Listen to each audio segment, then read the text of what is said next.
तुम्हारा नया राजा। প্রেক্ষাগৃহ মাতাতে আসছে দঙ্গল খ্যাত নির্মাতা নীতিশ তিওয়ারির বহুল প্রতীক্ষিত সিনেমা রামায়ণ। এরই মধ্যে প্রকাশিত ট্রেলার নিয়ে শুরু হয়েছে নানা ধরনের আলোচনা সমালোচনা।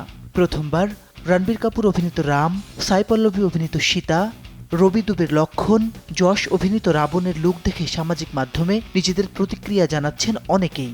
এই চর্চার মধ্যেই প্রকাশ্যে এসেছে তারকাবহুল সিনেমাটির পারিশ্রমিকের তালিকা। জানা গেছে, সাই পল্লবী সীতা চরিত্রে দুর্দান্ত পারফরমেন্সের জন্য উল্লেখযোগ্য হারে পারিশ্রমিক বাড়িয়েছেন। সাধারণত এই দক্ষিণী নায়িকা ছবি প্রতি 2.5 থেকে 3 কোটি রুপি পারিশ্রমিক নিয়ে থাকেন।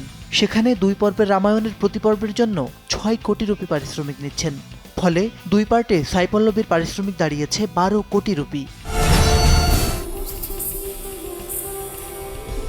বলিউডের প্রখ্যাত অভিনেতা সানি দেওল রামায়ণে হনুমান চরিত্রে রূপদান করেছেন।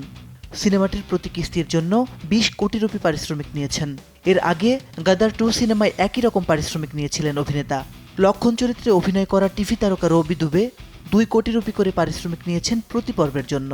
আরেকটি উল্লেখযোগ্য চরিত্র সোপুর মুখার চরিত্রে রয়েছেন বলিউডের নায়িকা রাকুল প্রীত সিং। তিনিও প্রতি পর্বের জন্য নিয়েছেন 2 কোটি রুপি। আরেক জনপ্রিয় নায়িকা কাজল আগরওয়ালও রয়েছেন সিনেমায়, তার পারিশ্রমিক 1 কোটি রুপি। জনস্থান কি রাজকুমারী। তবে দর্শকের সবচেয়ে বেশি নজর রণবীর কাপুর আর দক্ষিণী তারকা যশের পারিশ্রমিকের দিকে।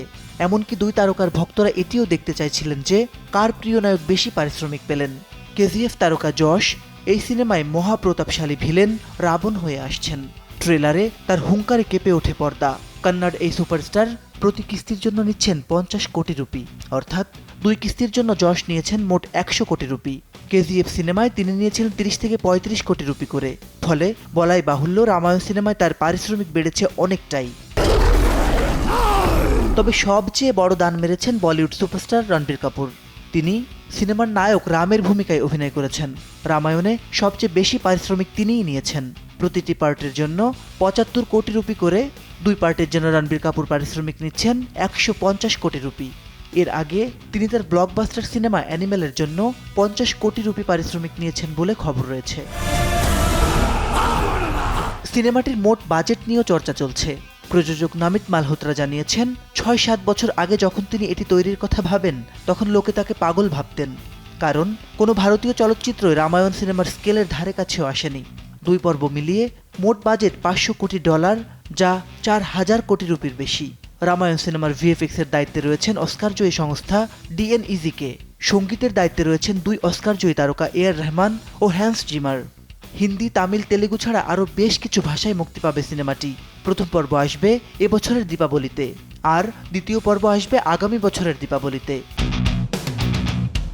মাসিদ রনো, সময় সংবাদ।